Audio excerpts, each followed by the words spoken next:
On the Truth newspaper, I think, has been dead and buried for a very long time. It's a paper full of sleaze with a print run, I think, of just a few thousand, 10,000, 15,000, I'm not sure, but not many. It was only a matter of time then before the Truth newspaper would have folded. It would surely have been put down at some point in the near future. However, the owners are now trying to breathe new life into the paper with the appointment of Cameron Slater as editor. This was announced yesterday. You can say what you like about Mr. Slater, but his whale oil blog has become the most read blog in the country. It's opinionated, it is from the right, it's in your face, it's risky, it breaks stories, it's often ahead of the mainstream media. It is actually very popular. And I think the owners of The Truth are smart. When you have a newspaper that nobody reads, or the demographic that reads it makes the operation uncommercial, you have to do something. And I suspect The Truth will now become very political, and that politicians of all parties should be very careful. In fact, Slater says they should be very afraid. It won't matter which party an MP belongs to. Slater will take them out if he gets the chance.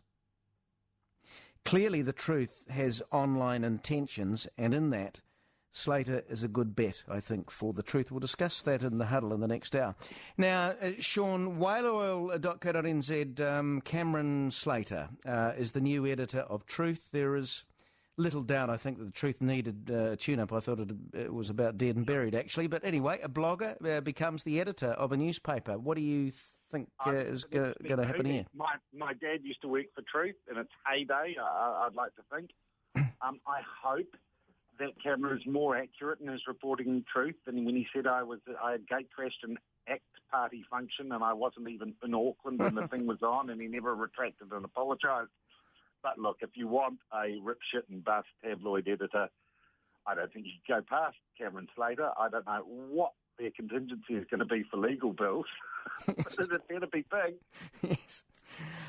Damien, there is no question that his blog is the most popular blog in the country, it would seem. Is there no question about that? I don't know. Well, tell me another blog in the country that gets 600,000 hits, views a month. There isn't one, Damien. Come on, there isn't one. I mean, Kiwi blog would be well up there and beyond. No. I'm sorry. Even Farris says Kiwi blog is behind.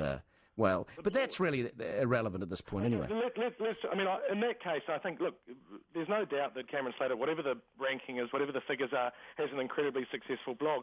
He's gone, I wouldn't say soft, but he's pulling a lot more punches than he used to, which is probably not a bad thing. He's not resorting to name calling and baseless allegations. Like Sean, I've been subject to them myself. I've had the untruths thrown at me. So I think I think it could be good, and he also might learn the realities of actually running a mainstream media organisation. Yeah, Damien, great you said that. He might actually learn the disciplines needed to be in mainstream media, which is somewhat different than just saying the first thing that pops into your head. He's talking about 24-hour newsrooms and things like that, though, from what I've heard, and I just don't know how much his backers will back him for that. That costs money. Most journalists aren't quite as passionate as your bloggers who are happy to stay up all night tapping away. Yeah. Most of them like to go home at 5 o'clock. Tell me, am I right or wrong on this? He's right wing, that's a given. But I would he's got good contacts and sources. I kind of think that politicians of all persuasions, of all parties, should watch their backs, Sean. Oh, yeah, but is he going to do any more damage in Truth with a readership of 16,000 than with a blog that has more than people in that reading? That's right. Yeah, I think it's all relative threat. This could be a great way to bury him, actually, in many ways. He might, he's gone from an incredibly successful blog, suddenly becoming a tree falling noisily in the woods with no one to hear it. All right. Well, as long as they dump... I haven't seen Truth for years, but as long as they dump the page 3 girl or all that sort of stuff, yeah, I think it'll become more political.